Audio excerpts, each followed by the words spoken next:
요한복음 11장 47절입니다. 이제 이 말씀은 어제 말씀 45절, 46절을 포함해서 나사로 사건 후의 사람들의 반응이라고 그렇게 제목을 붙일 수가 있습니다. 어떤 사람들은 믿었다라고 45절에 말을 하고 있습니다. 그러나 46절 그 중에 어떤 자는 바리새인에게 가서 예수께서 하신 일을 알리니라. 이 알렸다라는 말은 그냥 단순히 소식을 알렸다가 아니라 바리새인을 찾아가서 그 알린 이것이 고자질 같은 거죠. 뭐 이런 일들이 있었습니다라고. 그리고 이제 오늘 본문 47절 이하는 이제 공회, 이 공회라는 것이 우리나라 말로 공회 이렇게 번역을 했는데 시내드리온이라는 말인데 우리나라 성경으로 번역을 할 때는 산헤드린이라고 이렇게 번역을 하죠. 이 산헤드린 공회가 모여서 예수님에 대한 고민을 나눕니다. 긴장을 하는 거죠. 예수님 나사로의 부활 사건으로 많은 사람들이 예수님께 몰리는 것 같으니까 고민을 하게 되는 그런 내용입니다.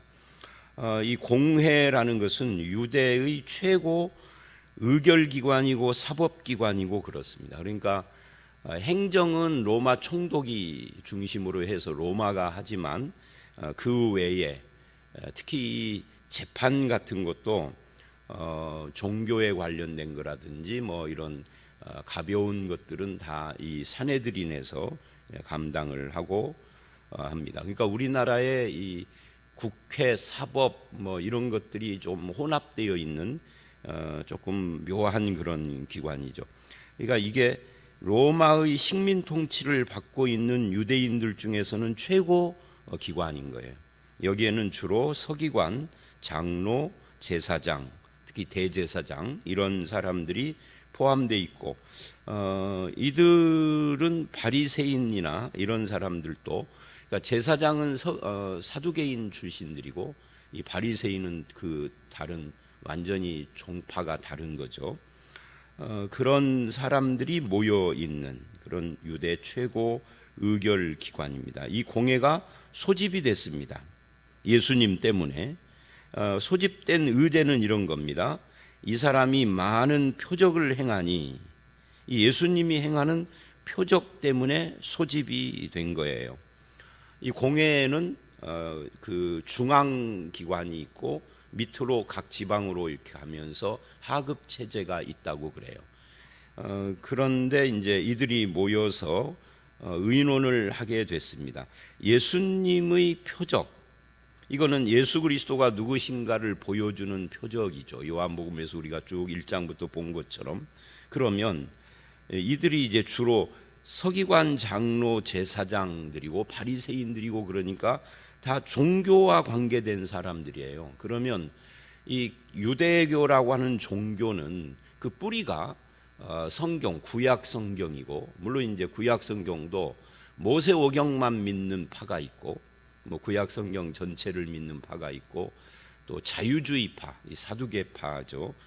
굉장히 정치에 이렇게 가까운 그리고 바리새인처럼 거룩을 추구하는 파 이렇게 나누어져요.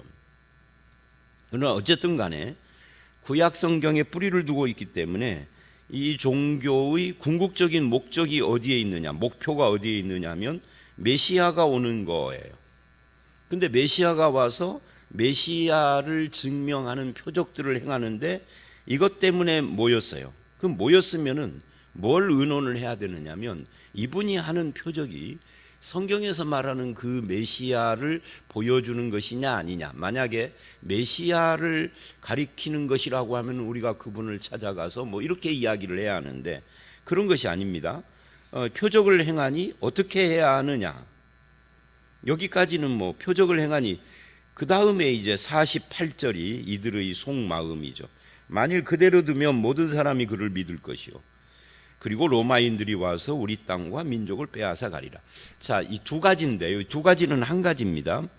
모든 사람들이 그를 믿을 것이요. 이게 이제 가장 걱정스러운 거죠. 왜냐하면 이렇게 되면은 자기들의 기득권을 다 뺏겨 버리니까. 그런데 그것 때문에 로마인들이 우리 땅과 민족을 빼앗아 가리라 하는 이 말은 조금 엉뚱하게 들려요. 사람들이 예수를 믿고 쫓는데 왜 로마인들이 와서 우리 땅을 빼앗아 가느냐? 그러니까 로마가 침략한단 말이죠. 지금도 로마의 다스림을 받지만 이거는 이제 행정적인 다스림이고, 이제 로마의 군사가 온다는 거예요. 예수를 사람들이 따르는 것과 로마의 군대가 오는 것, 이 두 가지가 무슨 상관이 있을까요? 왜냐하면 이들은 이 구약 성경에서 말한 여호와의 종 메시아, 기름 부음 받은 자, 이제 헬라어로는 그리스도라고 부르죠. 이 기름 부은 메시아 그리스도에 대한 오해를 가지고 있었던 거예요. 이거는 이들만 오해를 한 것이 아니라 제자들도 오해했고, 그 당시 예수님 시대에 유대에 살던 대부분의 사람들이 오해했어요. 심지어 세례 요한까지도 오해를 했죠. 세례 요한도 인간이니까 예수 그리스도를 소개하는 것이 그의 인생의 최대 사명이기는 하지만, 그 예수님에 대해서는 그 당시 사람들의 시대 정신하고 연결이 돼 있는 거잖아요. 그러니까 그들이 오해한 것은 뭐예요? 메시아가 오면은 전쟁이 일어난다는 거죠. 메시아를 중심으로 군대가 모이고 독립전쟁을 해야 하고 로마하고 싸워야 하고 뭐 그렇게 한다는 거예요. 그러니까 잘못된 메시아관인 거죠. 이런 것 때문에 아마 제자들도 예수님이 십자가에 못 박히니까 실망해서 흩어진 것이고, 아마 이 가룟 유다가 예수를 팔아먹은 것도 이런 실망하고 연결이 있을 거예요. 그리고 많은 사람들이 그런 오해를 하죠. 근데 예수님은 계속해서, 나는 이제 나중에 요한복음 뒤쪽에서 그 이야기가 또 나오고 뭐 재차 나옵니다만은, 내 나라는 이 땅에 속한 것이 아니다, 여기 있는 것이 아니다 라고 말을 해요. 빌라도 재판받을 때도 그 이야기를 하죠. 내 나라는 여기 있는 것이야. 네가 왕이냐? 내가 왕이다. 그러나 내 나라는 여기 있는 것이 아니다 라고 말을 하죠. 그러나 어쨌든 이들은 그런 그 오해를 하고 있습니다. 그러니까 정치적 메시아라는 거죠. 근데 이 정치적 메시아에 대한 오해는 이 시대만 하는 것이 아니라 오늘 우리 시대에도 해요. 예수를 믿는 것이 무엇이냐를 이야기를 할 때 그런 오해를 지금도 합니다. 정치, 군사 뭐 이런 것과 연결해서. 그런데 성경이 말하는 메시아가 그런 거냐 하는 거죠. 그러니까 구약에서 말하는 메시아의 심판, 이거를 그렇게 군사를 일으켜서 전쟁을 하고 로마를 쳐부수고 유대 나라를 세계 최고의 나라로 올려놓는 이 땅에서의 왕국, 이런 걸로 오해를 한 거예요. 영적인 것이라는 생각을 안 하는 거죠. 그런데 이제 예수님이 오시고 보니까 무슨 심판을 할 생각도 하지 않고 로마를 대항하는 것도 아니고, 세금 문제를 이야기하니까 가이사의 것은 가이사에게, 뭐 하나님의 것은 하나님에게, 뭐 이런 말이나 하고, 그러니까 세례 요한도 헷갈렸던 거고 많은 사람들이 혼란스러웠던 거예요. 근데 이제 예수님이 오셔서 하시는 말씀과 신약 성경을 보니까 심판은 최후의 심판인 거죠. 구약의 메시아의 심판이라는 것이 최후의 심판이고, 이 최후의 심판을 좀 당겨서 현재적인 것으로 말한다면 우리가 요한복음 3장에서 이미 본 것처럼, 그러니까 이게 성경을 읽는 것이요, 우리 매일 성경 새벽에 하는 것처럼 한 10절, 15절씩 매일 읽는 것도 참 귀하고 깊이 생각을 하게 되는 거지만, 어떤 단점이 있느냐면 한 달 전이나 두 달 전에 했던 거 잊어버리는, 그렇죠? 3장은 잊어버린 거죠. 1장이나 3장 같은 것은 그런 단점이 있어요. 그러니까 항상 전체적으로 좀 우리가 봐야 할 필요가 있어요. 그러니까 무슨 말이냐면, 그 1장, 3장, 특히 이 3장을 가보면 3장 16절, 하나님이 세상을 이처럼 사랑하사, 그 구절 다음에 뭐라고 말을 하느냐면, 예수님을 안 믿는 것이 벌써 심판받은 것이다, 이런. 그러니까 심판이라는 것이 둘인 거죠. 지금 현재적으로는 예수 그리스도를 안 믿고 있는 것이 심판인 거예요. 그리고 최종적으로는 최후의 심판인 거죠. 그런데 저들은 지금 당장 군사를 일으켜서 로마와 전쟁을 하고 이스라엘을 세계 최고의 인류 국가로 만들고 이런 지상적인 이 생에서의 뭐 찬란한 국가 뭐 이런 걸로 이걸 잘못 민족주의적인 그런 것 때문에 그런 거죠. 선민의식 때문에. 근데 그게 잘못된 건데 거기에 온 이스라엘 사람들이 경도돼 있는 거예요. 이 공회원들도 마찬가지고요. 그런데 예수 그리스도는 그런 분이 아닌 거예요. 공회원들의 관심은 이 메시아, 예수님이 메시아냐 아니냐 이것이 아닙니다. 자칫하면 로마가 군사적으로 개입을 하고 전쟁이 일어나는데 그렇게 되면 자기들이 로마를 등에 업고 뭐 친로마파 헤롯 당이라든지 사두개인 같은 그런 사람도 있고 이 로마 친로마파가 살짝 아닌 반대파들도 사실은 근본 뿌리를 보면 로마를 등에 업고 지금 파가 나눠졌지만 기득권을 유지하고 거기서 단물을 빨아먹고 있는 거거든요. 권력이나 경제적인 이득이나 뭐 여러 가지 지위, 명예 같은 거. 그런데 전쟁이 일어나면 이 정치, 경제적인 모든 기득권과 이득을 다 잃어버려야 해요. 그러니까 염려하고 긴장을 한 거죠. 다 어떤 이익 집단으로 같은 생각을 하고 있는 거예요.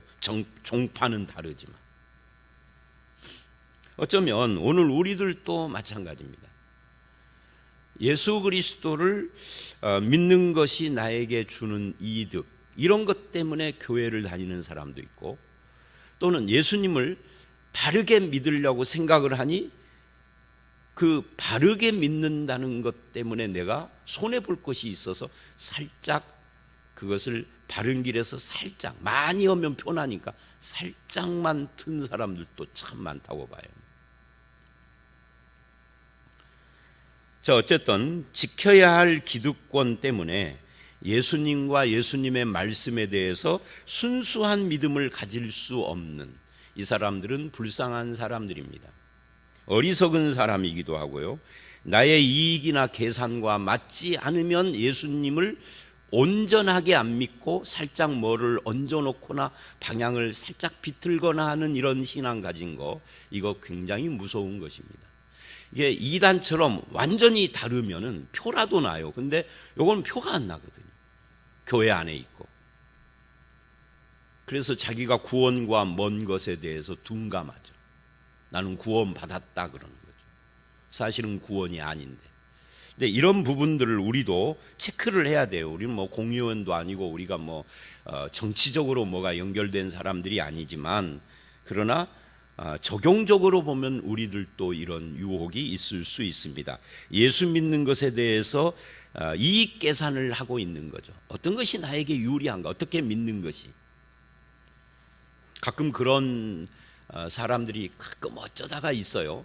나하고 안 맞아, 이런 말하는 사람이 있어요. 나하고 안 맞아. 신앙이라는 것은요, 나하고 맞고 안 맞고의 문제가 아닌 겁니다. 그것이 성경적으로 옳으냐 틀리냐의 문제. 옳으면, 나하고 안 맞으면 내가 바꿔야 하는 거죠. 그런데 나하고 안 맞으면 거부하는 이상한 풍토가 한국 교회에 있어요. 교인들 가운데. 뭐 그거야 어쩔 수 없는 문제죠. 그 사람의 태도니까. 근데 그건 잘못된 태도다는 거예요. 이 진리냐 나의 어떤 주관 또는 나의 체험 또는 나의 생각이냐 하는 이 둘 중에서 우리는 진리 쪽이 아니에요. 진리 쪽에 나의 생각을 바꿔야 하고 진리 쪽에 나의 체험을 해석을 해야 하는 거고, 내가 더 선호하는 것도 진리 따라서 바꿔져야 하는 거예요. 자, 다시 이 본문으로 돌아와서 이제 그런 고민이 이들에게 있다 그 말이에요. 그런데 49절, 그 해의 대제사장인 가야바, 이 대제사장이 그 해의 그 대제사장이 사내들인 공회의 의장을 합니다. 그러니까 이제 여러 논란이 있었겠죠. 회의에 모여서. 그러자 의장이 최종적인 이야기를 합니다. 너희가 알지 못하는구나. 그러니까 사람들이 다 쳐다봤겠죠. 근데 뭐라고 하느냐면 이 가야바가 한 이 말이 자기 생각에서 나온 말인 것 같은데 실은 이게 이제 성경이 하고 싶은 이야기고 하나님이 하고 싶은 이야기고 예수 그리스도가 이 땅에 오신 것이 의미가 뭐냐를 말하는, 그러니까 하나님은요 원수의 입을 통해서도 믿지 않는 대적자의 입을 통해서도 진리를 말할 때가 있어요. 예를 들면 구약 성경에 보면은 거짓 선지자를 통해서 참을 말하는 경우들이 있어요. 발람이 그 대표적인 거죠. 그렇다고 해서 참을 말했다고 그래서 하나님이 그 입을 썼는데 그 사람이 구원받은 하나님의 종이냐? 아니에요. 멸망자인 거죠. 그런데 참을 말해요. 여기서도 똑같습니다. 50절, 한 사람이 백성을 위하여 죽어서 온 민족이 망하지 않게 되는 것이 너희에게 유익한 줄 생각하지 않는. 그러니까 간단하다. 결론은 지금 로마의 침략이 염려스러우면은 그 원흉 핵심이 되는 예수를 죽이면 될 거 아니냐, 이 이야기거든요. 이건 이제 순전히 자기들의 정치적인 계산에서 나온 발언이에요. 그런데 사실은 이 말씀이 오늘 우리 입장에서나 하나님 입장에서 보면 예수님의 죽음의 의미를 담고 있는 거죠. 한 사람이 죽어 온 민족이 안 망하는, 한 사람이 죽어서 여기는 온 민족인데 온 세상 만민이 죽지 않는 삶을 얻는, 구원을 얻는 거죠. 이게 한 사람의 죽음이 갖고 오는 생명에 대한 이야기를 가야바는 자기도 모르게 한 거예요. 아니, 자기도 모르게 아니라 자기 머리 굴려서 했지만 그것이 진리인 줄, 하나님의 뜻인 줄, 예수 그리스도가 이 땅에 오신 참 이유인 줄 모른 거죠. 몰랐는데 입으로 뱉은 거예요. 자기 계산으로. 이게 참, 그러니까 사람의 생각인데 우리가 47절로 48절에서 본 것은 이 50절의 이 가야바의 이 말이 이제 51절 이하를 보면 하나님의 뜻이고 하나님의 생각이었다라고 설명을 하는 겁니다. 요 설명 51, 2절의 설명은 사도 요한이 요한복음을 쓰면서 그때 이 대제사장이 한 말이 하나님 앞에서 이런 뜻이었구나라고 기록을 하는 거죠. 그래서 51절, 이 말은 스스로 함이 아니요. 이걸 여러분 주의해야 합니다.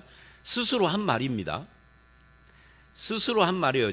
자기 머리를, 잔머리를 굴려서 짜내가지고 회의를 그렇게 유도해서 결론을 맺게, 예수를 어쨌든지 예수를 죽게 만들려고 하는 스스로 한 말입니다. 근데 여기서 스스로 한 말이 아니요 라는 말은 금방 제가 장황하게 설명한 것처럼 스스로 했지만 사실은 이게 하나님의 뜻을 갖고 있어서 내가 한 말인 것 같으나 사실은 하나님의 뜻이 반영된 거다 하는 차원에서 스스로 한 말이 아니요, 그 해의 대제사장이므로 예수께서 그 민족을 위하고 민족만이 아니라 흩어진 하나님의 자녀를 모아, 그러니까 유대 민족뿐만 아니라 이방인인 저와 여러분까지 모든 하나님의 자녀를 모아 하나 되게 하기 위하여 죽으실 것을 미리 말함이라. 예수님의 십자가의 의미를 미리 말한 거다. 근데 여기서 참 재미있는 것이 이런 거예요. 그 민족뿐만이 아니라 흩어진 하나님의 자녀를 모아. 이 말이 참 재미있는 말입니다. 왜 그러느냐면 이들이 예수를 안 믿는 사람들이잖아요. 그런데 이들이 예수를 믿고 하나님의 백성으로 구원받을 것을 이렇게 표현을 했는데, 그러면 예수를 안 믿다가 지금 예수를 믿고 구원받은 하나님의 백성이 된 이 사람들은 누구냐면 예수를 안 믿을 때도 흩어진 하나님의 자녀였죠.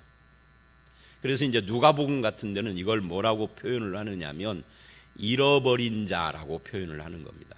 그러니까 예수를 안 믿는 이 죄인들은 그냥 안 믿는 자가 아니라 원래는 하나님의 것인데 잃어버린 자들이에요.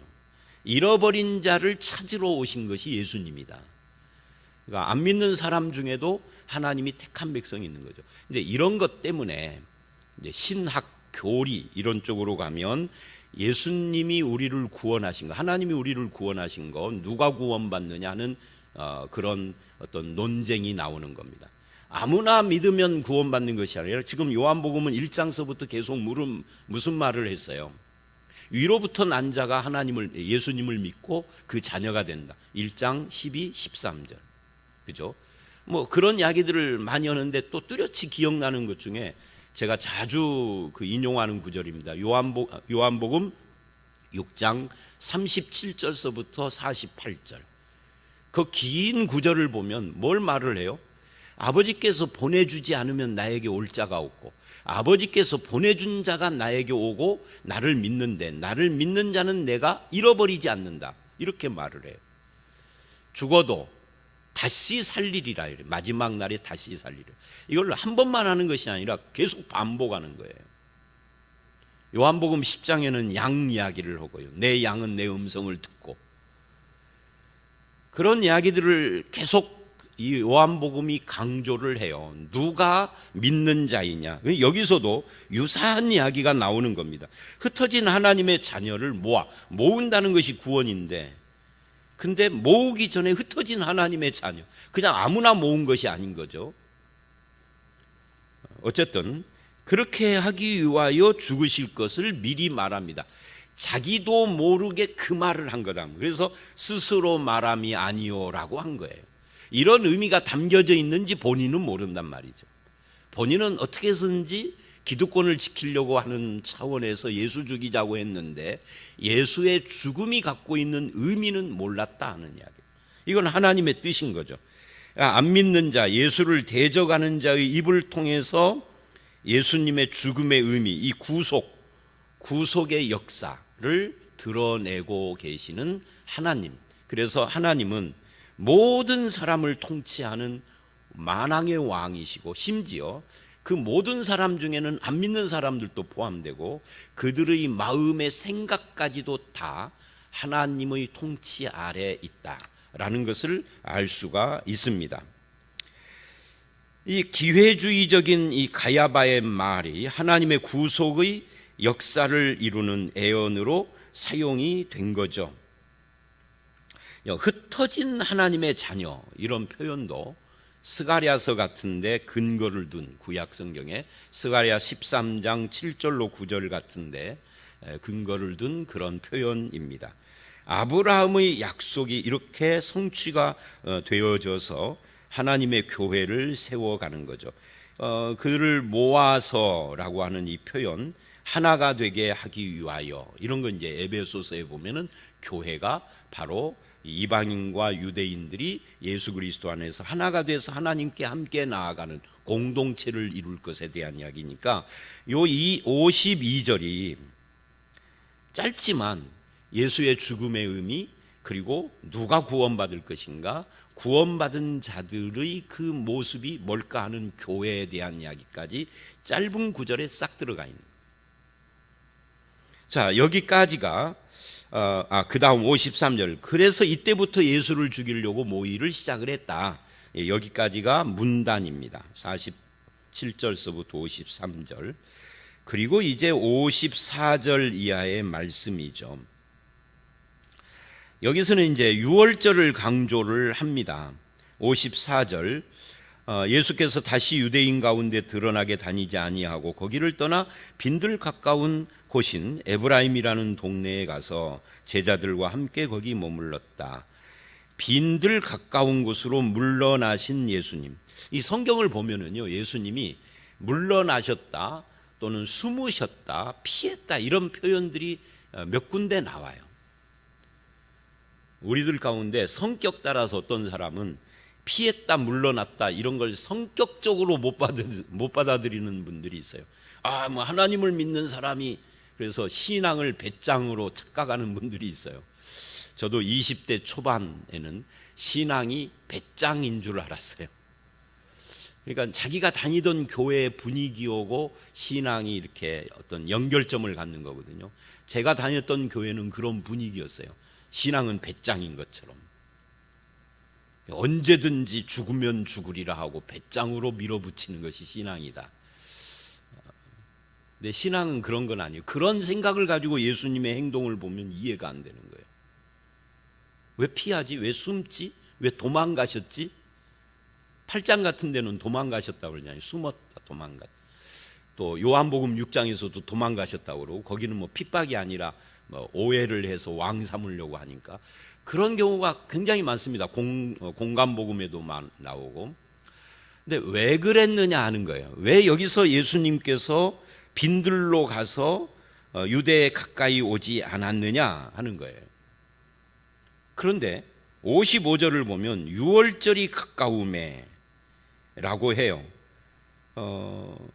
6월절이 가까움에 6월절 전에 시골에서 예루살렘으로 올라가는데 사람들이 명절 지키려고, 우리는 명절 지키려고 시골로 가죠. 부모 계신 곳으로.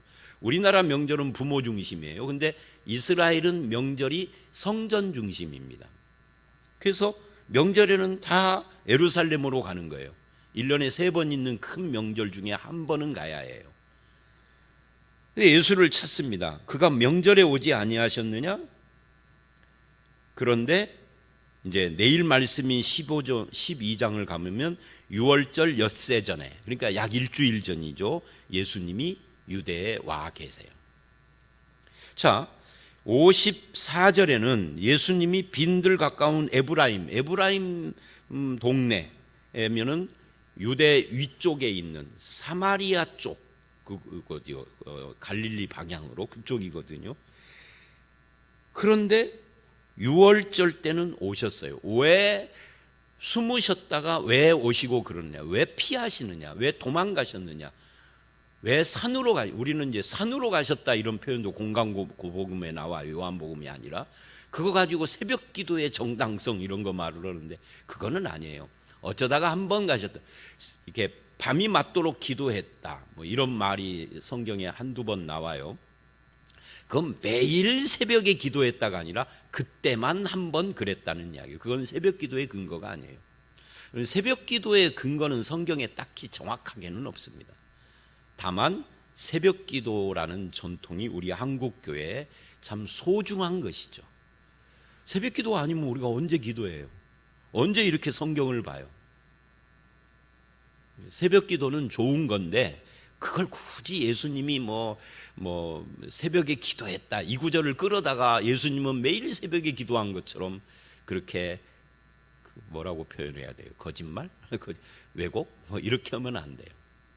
그런 건 아닙니다. 예수님이 어쩌다가 그날 그랬다는 거죠. 자, 다시 와서, 그러니까 예수님께서 왜 피해 갔느냐 하면 이유는 딱 하나예요. 제가 이걸 뜸들였어요. 이유는 딱 하나예요. 그때는 아직 돌아가실 때가 아니에요. 잡힐 때가 아니에요. 하나님의 때가 아니에요. 이게 어디에 또 나왔었죠? 요한복음에 7장에 나왔던 이야기죠. 7장 초막절 때 예수님은 안 올라가시겠다고 그러고 뒤에 올라가셨어요. 예수님이 거짓말했나? 아니죠. 너희 때와 내 때 이 말을 해요. 예수님이 형제들에게 너희 때는 늘 있지만 내 때는 늘 있는 게 아니라 아버지의 뜻을 따라서 정해진 때가 있는 거예요. 그 뜻을 따르고 아버지의 때를 따라서 움직이시는 예수님, 우리로 말하면 하나님의 뜻을 따라 살아가는 것이 예수님의 삶의 아주 중요한 특징이에요. 근데 그 하나님의 뜻의 가장 중요한 뜻이 뭐냐면 십자가인 거죠. 근데 그 십자가는 반드시 6월절이어야 해요. 6월절에서 하루라도 한치라도 틀리면 어떤 일이 일어나느냐면 예수님은 그리스도가 아니에요. 구약 성경에 예언하고 다 어긋나는 거예요. 그러니까 예수님은 6월절 전에는 잡히시면 안 되는 거죠. 피하는 거죠. 근데 6월절이 가까워왔어요. 그러자 피했던 예수님이 스스로 나타나셔. 예루살렘에. 그래서 이제 문제가 시작이 되는 거죠.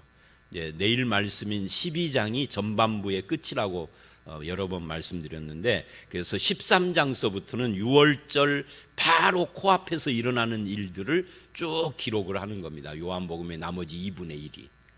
자, 그래서 이렇게 됐다 하는 거, 이게 중요해요. 이 본문에서는.